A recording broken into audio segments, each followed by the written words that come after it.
한 주 잘 지내셨습니까? 예. 요즘에 날씨가 아침 저녁으로 굉장히 좀 싸늘합니다. 그래서 여러분이 건강을 유의해 주시면 감사하겠습니다. 오늘은 우리가 기적의 주인공이 됩시다, 이런 제목으로 말씀을 나누고자 합니다. 여러분, 기적은요 항상 우리 가운데 존재하는 것 같습니다. 여러분이 특별히 예수 믿는 사람은 예수님 때문에 기적이 일어납니다. 여러분이 마음을 어떻게 가지고 어떤 마음으로 하나님 앞에 믿음을 가지느냐, 그 믿음의 기적이요 일어나게 돼요.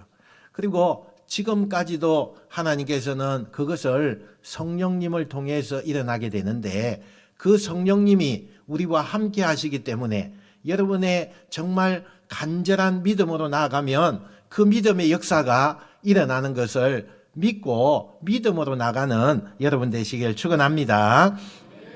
여러분, 창세기로부터 요한계시록에 보면 성경은 일관된 메시지를 전해주고 있습니다. 아무리 어려운 현실과 삶의 자리가 우리 가운데 있다 할지라도, 즉 하나님이 우리 시대에 가정을 허락하시고 또 그 기적의 주인공이 얼마든지 나를 통해서 나타날 수 있다라는 것을 보여주고 있습니다. 그러면 흔히 우리가 말하는 나도 그 기적의 주인공이 되기를 원합니다, 하나님의 축복하시는 그 사람이 되기를 원합니다, 그렇게 되기 위해서는 성경이 그렇게 되는 사람에게 이렇게 말을 합니다. 너에게 정말 하나님의 권능과 역사를 믿느냐, 이렇게 말하고 있는 거예요.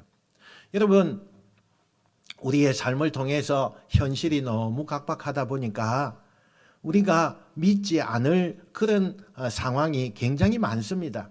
이거는 안 되는 거야, 이거는 나도 안 되고 하나님도 못 하실 거야, 뭐 이런 것들이 우리 가운데 많습니다. 그러므로 그런 것을 제거하고 온전하게 마음을 다하여서 하나님을 섬기면 하나님이 여러분을 기적의 주인공으로 세워주실 줄 믿습니다. 오늘 이 질문과 답이요, 열왕기상 17장에 나오는 엘리야를 통해서 우리가 찾아볼 수가 있습니다. 오늘 성경의 배경은 북이스라엘 왕궁의 아합 왕의 시대를 우리가 볼 수가 있습니다.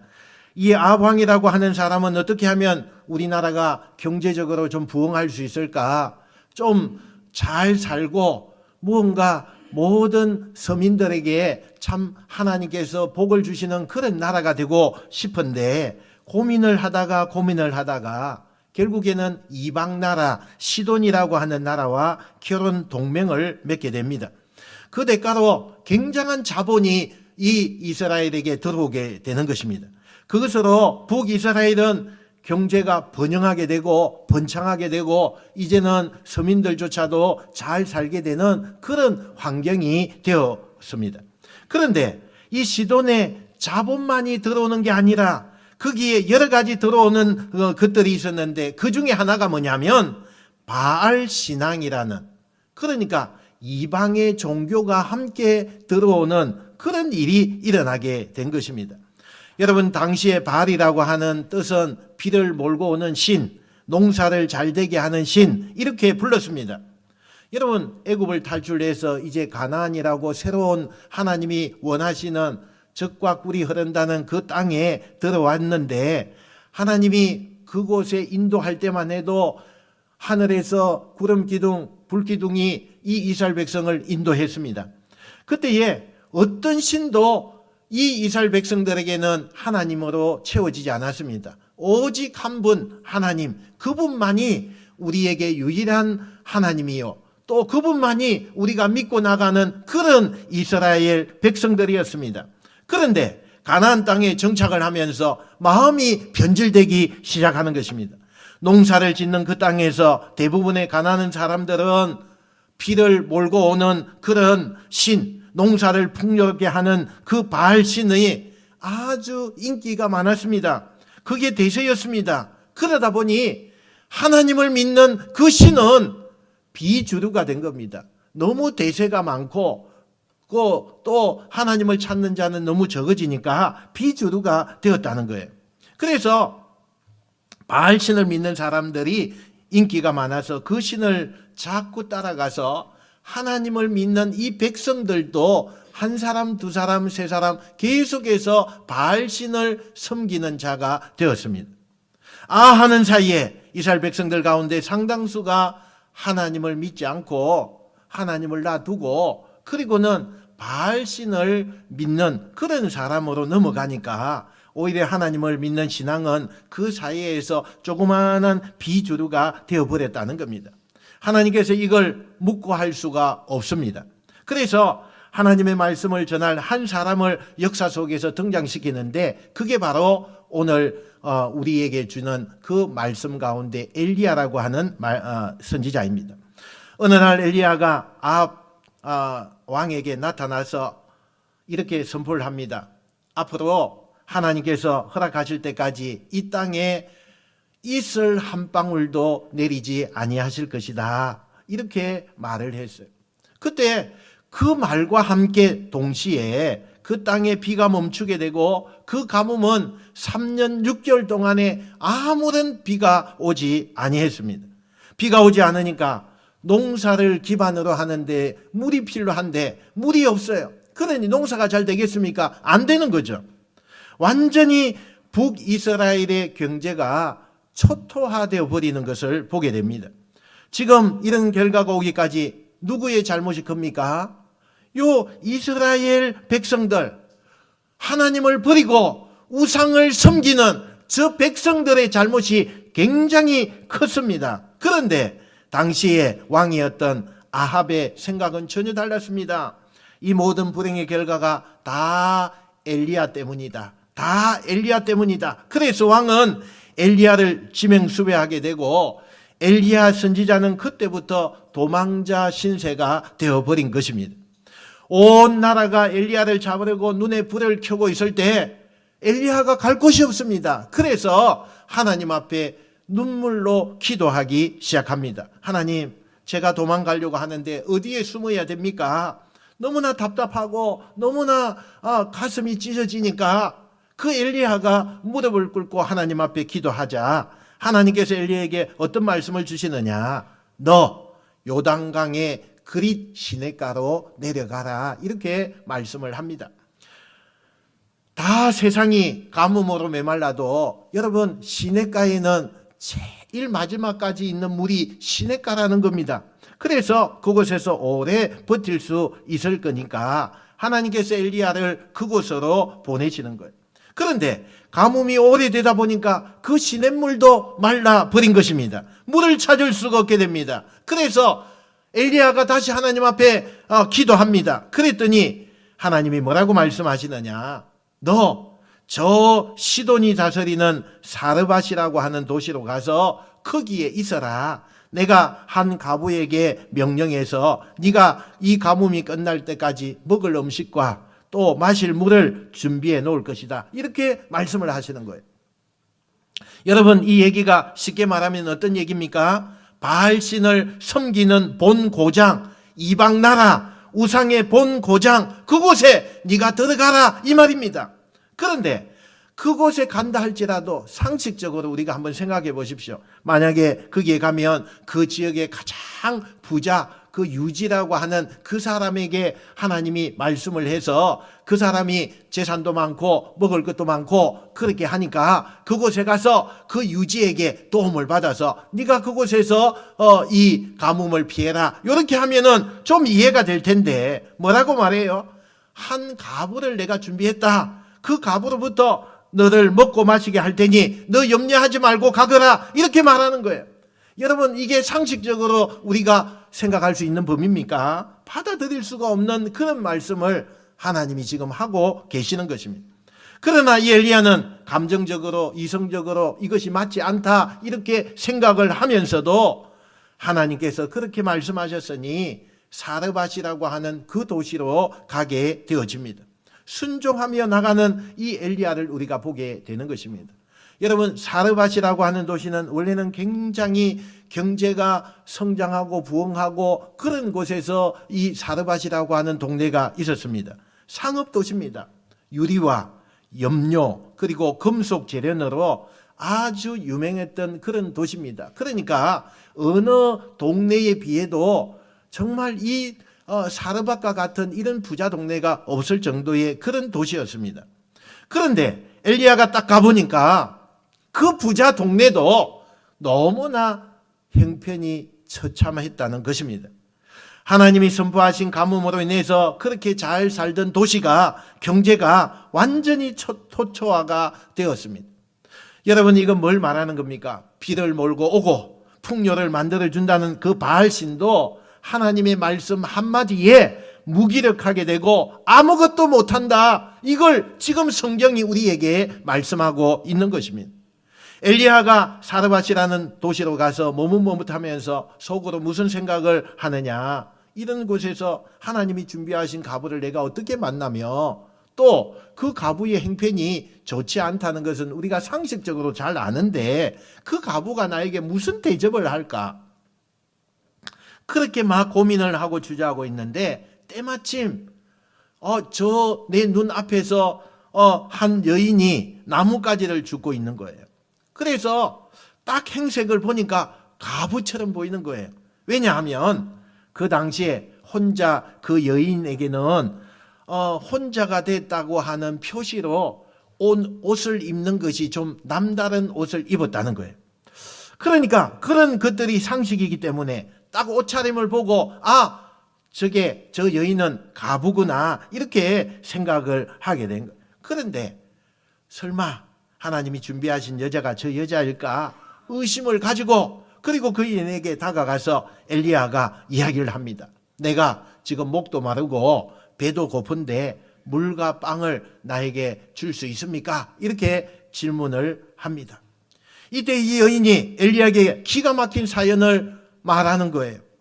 자기는 어린 아들과 함께 그렇게 삶을 살고 있는데 이제 가뭄이 너무 오래되어서 먹을 것이 다 떨어진 거예요.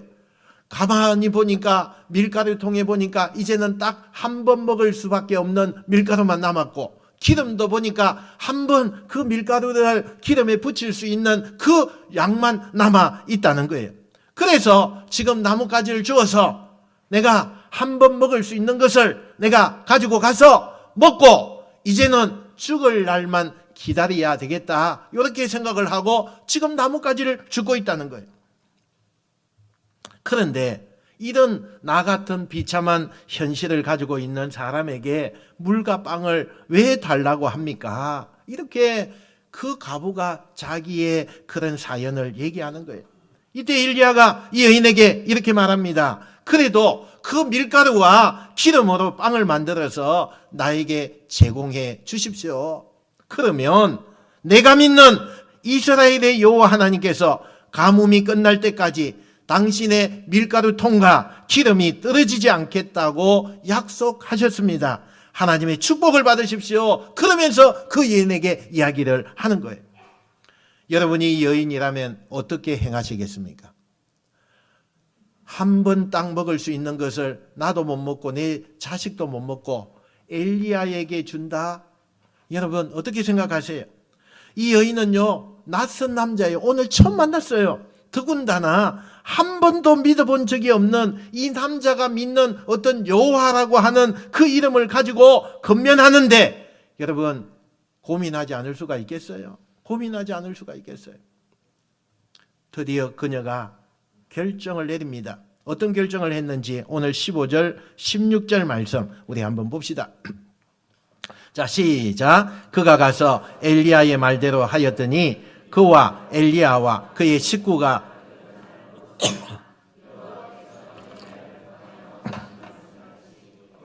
가루가 떨어지지 아니하고 병에 기름이 없어지지 아니하니라. 할렐루야. 여러분 그녀는요 엘리야를 초대하고 그 마지막 음식을 자기와 자기 자녀에게 먹은 것이 아니라 엘리야에게 대접했어요. 여러분 아마도 여인의 마음속에 내가 어차피 죽을 건데 내가 이 음식을 먹고 죽음을 기다리는 것과 또 내가 이 음식 안 먹고 그냥 죽음을 기다리는 거 어차피 나는 죽는 날만 기다릴 수밖에 없는데 그러면 그 절박한 심정으로 낯선 남자가 전하는 여호와 그 하나님이 호기심이 생겨서 믿기로 결심을 했다는 거예요. 그랬더니 그녀의 그 결심 앞에 어떤 일이 일어납니까? 텅 텅 빈 밀가루통이 계속 채워지는 거예요. 기름병이 계속 채워지고 약속하신 대로 그녀가 그 가뭄이 끝날 때까지 이 밀가루통과 기름은요 없어지지 아니했다고 말씀해요. 할렐루야. 여기서 저는 여러분에게 이 질문 하나를 드리고 싶어요. 그 당시에 얼마나 동일한 상황 속에서 아니 그거보다 더 정말 형편이 좋지 않은 그런 사람들이 얼마나 많았겠어요.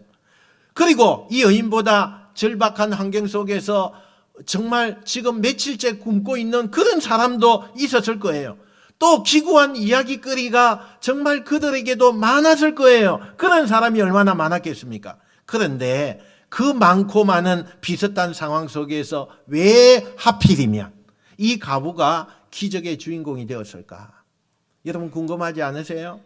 왜 그녀를 통해서 하나님은 기적의 이야기를 쓰고 계시는 걸까? 혹시 그녀가 우리도 모르는 사이에 하나님을 경배하고 있었던 여인은 아니었던가? 절대 아닙니다. 절대 아니에요. 이 여인은요 바알신을 섬기는 이방인이었어요. 예배는커녕 하나님이라는 이름조차도 생전 처음 듣는 그런 여인이었어요. 하나님과 거리가 먼 사람입니다. 그녀의 과거를 보면 하나님과 너무나 동떨어져 살았던 그런 여인이고 그냥 우리의 기준으로 보면 전혀 하나님의 축복을 받을 사람이 아니에요. 그런 자격이 없는 여자예요. 그러면 도대체 아무 자격도 없고 근거도 없는 이 여인이 왜 하나님의 축복의 주인공이 되었을까? 여러분 그녀가요 딱 하나 잘한 게 있어요. 딱 하나 잘한 게 있어요. 그게 뭔지 아십니까? 그것은 지금 내가 지나온 삶의 과거가 어떻든 간에 지금 내 처지가 벼랑 끝에 몰려있는 그런 지경일지라도 하나님께서 지금 내 모든 것을 하나님께 걸겠습니다 하는 결단의 선택을 했다는 거예요. 할렐루야. 여러분 이게 굉장히 중요합니다. 우리가 하나님을 믿으면서 내 생애에 결단해야 될 일이요 정말 많아요. 하나님 앞에 설 것인가 내가 세상 앞에 설 것인가 결단할 때가 너무나 많습니다. 이 하나를 보고 이 연약한 여인을 기적의 주인공으로 삼았다는 사실이에요. 하나님이 지금도 우리 시대에 많은 사람들이 예수님을 믿고 많은 사람들이 존재하잖아요. 그런데 어떤 사람 어떤 가정에게 하나님이 특별히 더 많은 기적과 응답을 주시는데 어떤 사람에게 그 자격을 주시느냐? 내 과거가 어떻든 관계없어요.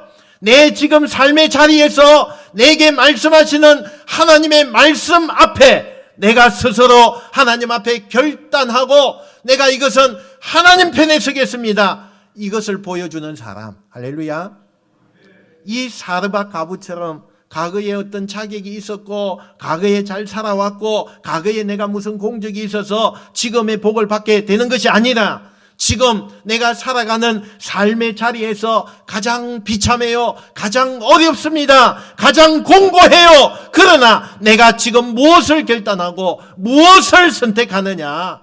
그 결단과 선택이 하나님이라면 아무리 벼랑 끝에 놓여있는 여인이라 할지라도 아무리 그녀의 인생이 비참했을지라도 그 순간 바로 하나님은 그런 사람을 기적의 주인공으로 쓰신다는 것을 믿으시는 여러분 되시길 축원합니다. 그러면 이 설교를 듣는 우리들은 뭘 고민해야 되느냐? 첫 번째, 과거에 얽매이면 안 돼요.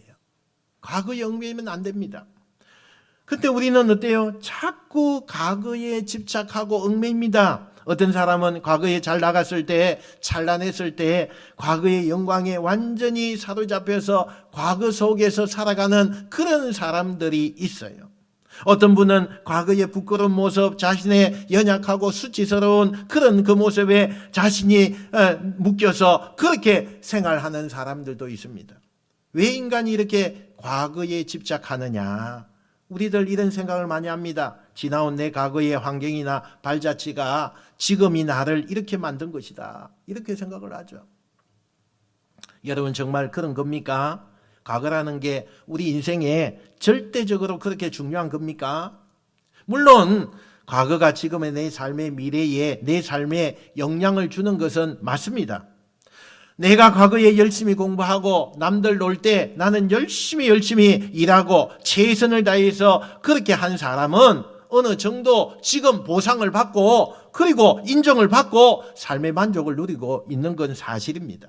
그러나 그 과거가 절대성을 가지고 내 인생을 묶을 수 없다는 거예요.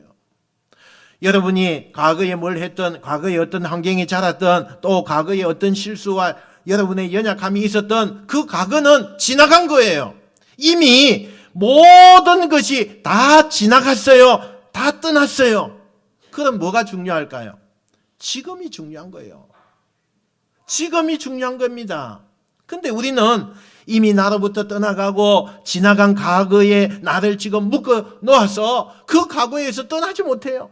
지금 내 행편은 너무나 엉망이고 지금 내 신앙은 너무나 엉망인데 내 과거에 신앙생활 잘 했던 거, 하나님이 복을 주신 거, 뭐 이런 것만 가지고 있는 사람들이 많아요.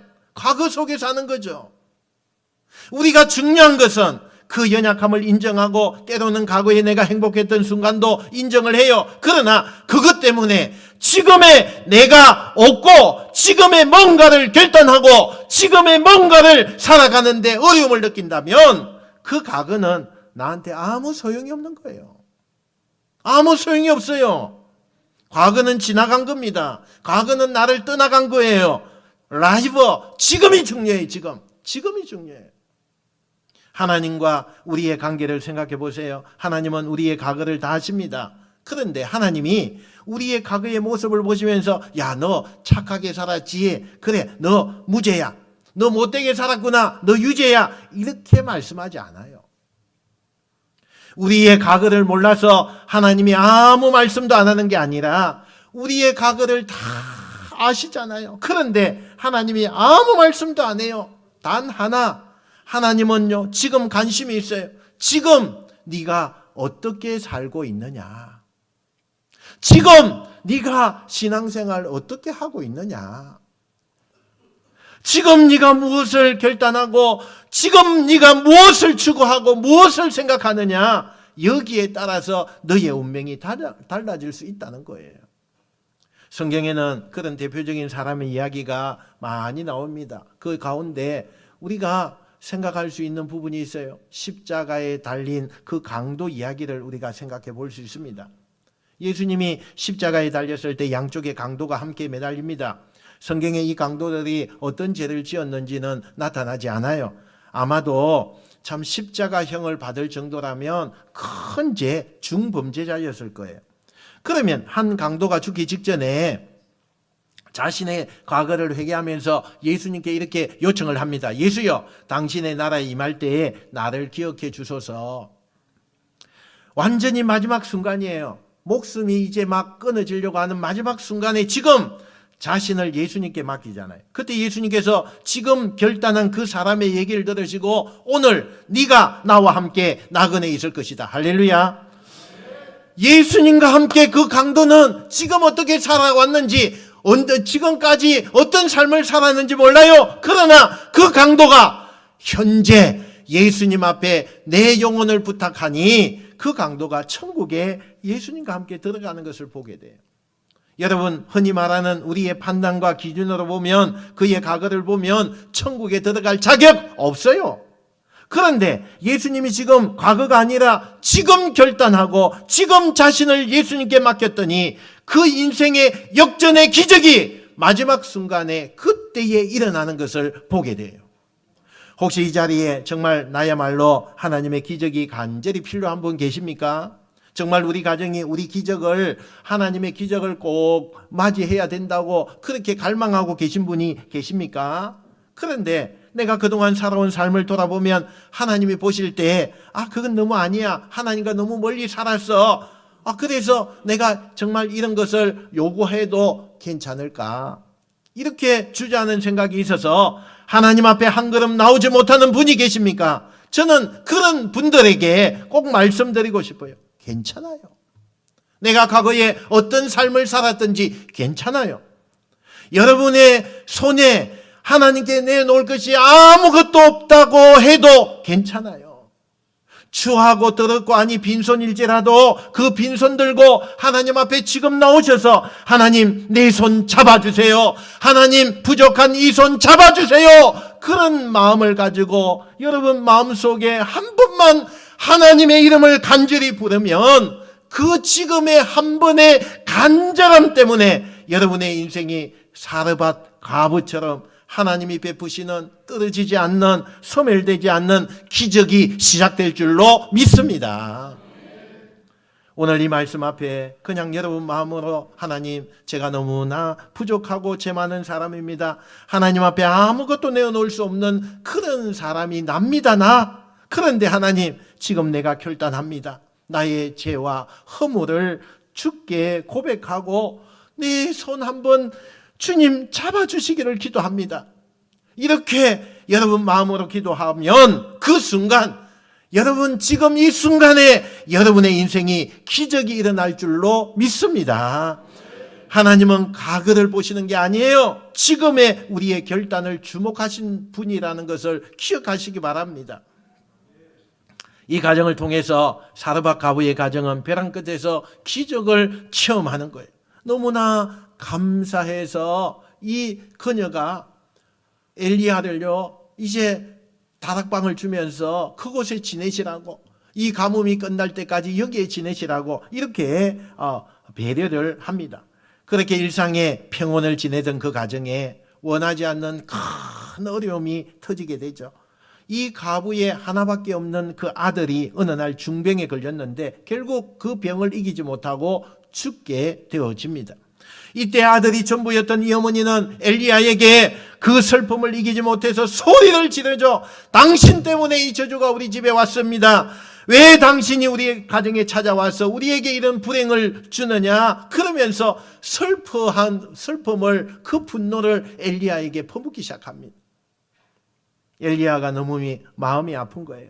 그래서 엘리야가 그 절망적인 상황에서 뭘 하느냐? 아이의 시신을 안고 다락방으로 올라갑니다. 그리고는 아이를 침대에 눕혀놓고 자기 몸을 그 아이에게 그대로 포개고 하나님 앞에 울먹이면서 기도하기 시작하는 거예요. 하나님, 이 아이를 살려주십시오. 첫 번째 기도했는데 아무런 변화가 일어나지 않아요. 더 간절하게 또 기도합니다. 하나님, 이 아이를 살려주세요. 일어나지 않아요. 세 번째 포기하지 않고 이 아이를 살려달라고 엘리야가 간절히 눈물로 기도해요. 세 번째 기도가 끝났을 때 아이가 가쁜 숨을 몰아쉬며 호흡이 돌아오고 그 장면을 목격한 여인은 다시 놀라서 기쁨의 눈물로 통곡하며 오늘 본문의 말씀이 끝을 맺는 것을 보게 돼요. 여러분, 성경에 많은 기적의 이야기가 나오지만 죽은 자를 살아나게 하는 기적의 이야기는 실제로 10번도 나오지 않아요. 주로 하나님이 직접 아니면 예수님께서 죽은 자를 살리는 거, 이런 것은 많이 나와도 사람의 손을 통해서, 어떤 위인을 통해서 사람이 살아나는 엄청난 기적의 이야기는 많이 소개가 안 되는 것을 보게 돼요. 그러나 지금 엘리야는요, 그 중에 하나예요. 그러면 도대체 엄청난 많은 하나님의 사람들이 성경에 등장하고 있는데 하나님은 그런 엄청난 기적을 일으키는 주인공을 엘리야를 왜 삼았을까? 도대체 어떤 점이 다른 어떤 선지자들이나 어떤 위인들보다도 하나님께서 죽인 자를 살릴 수 있는 통로가 되게 하는 그 축복의 기적을 엘리야를 통해서 그렇게 했을까? 그 힌트가 오늘 2절과 5절에 나옵니다. 우리 앞에 있는 말씀으로 봅시다. 한번 봅시다. 시작. 여호와의 말씀이 엘리야에게 임하여 이르시되 그가 여호와의 말씀과 같이 하여 아멘. 엘리야는 어떤 사람입니까? 하나님의 말씀을 받은 사람이에요. 그뿐 아니라 하나님의 말씀을 받으면 받은 대로 실천하는 그런 사람이 엘리야입니다. 그런데 엘리야가 이런 사람인데 하나님의 말씀을 한번 받고 내가 하나님을 뜨겁게 만난 그것으로 만족하지 않아요. 날마다 꾸준하게 하나님과 나 사이의 관계를 만들어갈 줄 아는 그런 엘리야였어요. 돌아보면 그가 그리 시냇가에 갈 때도 자기 마음대로 그 시냇가에 간 게 아니에요. 하나님께서 어떻게 해요? 가라 하니까 거기에 순종함이 갔어요.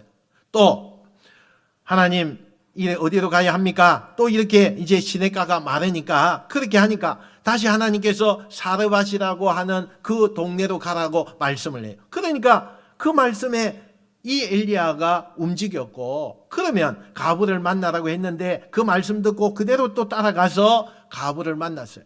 가브의 아들이 죽었어요. 그때 하나님 앞에 기도합니다. 하나님 앞에 묻고 하나님의 음성을 듣고 그대로 순종해서 결국에는 그 아들을 살려내는 것을 보게 됩니다. 여러분, 이 장면이 당연하고 너무 평범해 보이는 말씀이잖아요. 여러분, 너무 당연하죠. 하나님이 그 많은 사람들 가운데 엘리야를 그토록 신뢰했는지 보여주는 중요한 이유이기도 합니다. 이게 단서가 되기도 해요. 하나님은 지금도 어떤 사람의 기도를 통해서 기적을 주시고 엘리야가 기도만 하면 그 기도가 다 응답하셨던 하나님처럼 어떤 사람의 기도에는 하나님께서 너무나 많은 은혜와 은총과 축복을 주시는지 우리가 엘리야처럼 그 하나님의 말씀에 순종하고 엘리야처럼 하나님의 말씀대로만 나아갈 때에 이런 엄청난 기적을 경험하고 그것을 만들어내는 통로의 지도자가 된다는 사실을 믿으시길 축원합니다. 여러분, 그러므로 우리도 엘리야처럼 하나님 앞에 묻어야 돼요. 우리의 인생의 삶 가운데 얼마나 질문할 것이 많아요.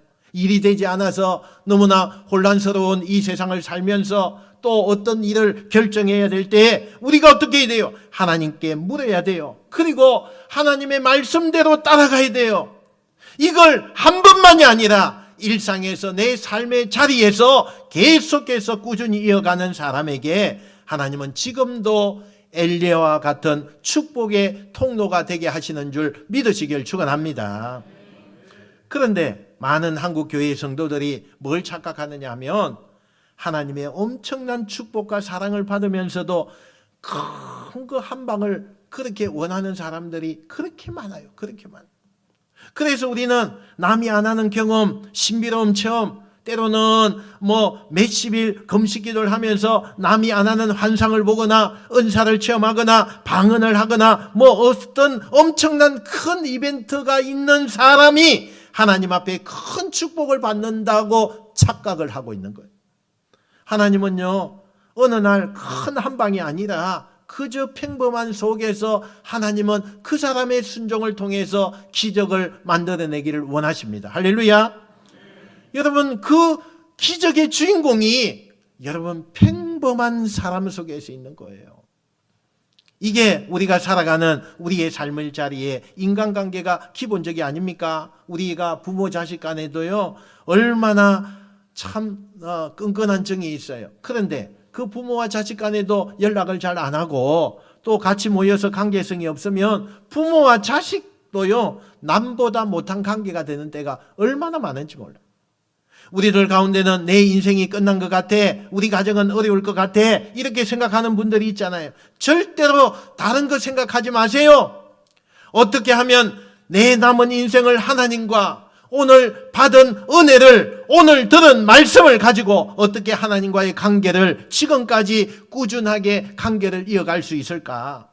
그것이 어떻게 지금 다시 시작할 수 있을까? 여기에 여러분 초점을 다 맞추시길 바랍니다. 여기에 여러분의 초점을 맞추어서 오늘 인생의 삶을 살아가게 되시길 바랍니다. 예를 들어서 아침에 일어나면 하나님, 오늘은 어떻게 살면 좋을까요? 라고 이렇게 하나님 앞에 중얼거리듯이 물어보세요.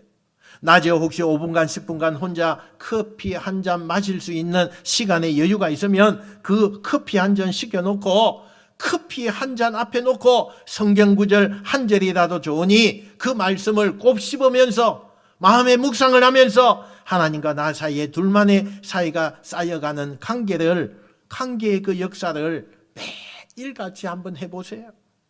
그러면 머지않아 나도 살고 또 나를 통해서 가정이 살아나요. 내가 일하는 일터가 살아나고 복을 받게 돼요. 내가 살아가는, 내가 밟는 이 땅이 회복되는 기적이 일어나게 될 줄로 믿습니다. 여러분, 기적의 주인공이라는 게 뭡니까? 나로 인해서 내 배우자가 복을 받는 것이에요. 또 나 때문에 내 자녀들이 복을 받는 게 그게 주인공 아닙니까?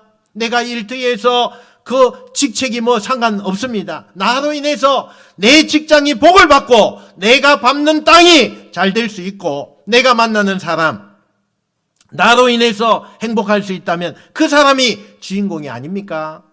여러분이 이 주인공이 되시길 축원합니다. 엘리야 때문에 그 사르밧 가부의 가정이 복을 받았어요. 엘리야 때문에 이스라엘이 복을 받았어요. 엘리야를 만나는 사람이 복을 받았듯이 저와 여러분 때문에 더 많은 사람들이 만나고 내가 속해 있고 그곳에 하나님의 복이 임할 수 있다면 그게 오늘 하나님이 우리에게 기대하는 그 기적의 주인공이 되는 줄로 믿습니다. 저는 오늘 이 말씀을 여러분에게 가슴에 담고 거룩한 욕심을 한번 냈으면 좋겠어요. 기왕 내가 예수님을 믿잖아요. 기왕 내가 예수님 믿어요.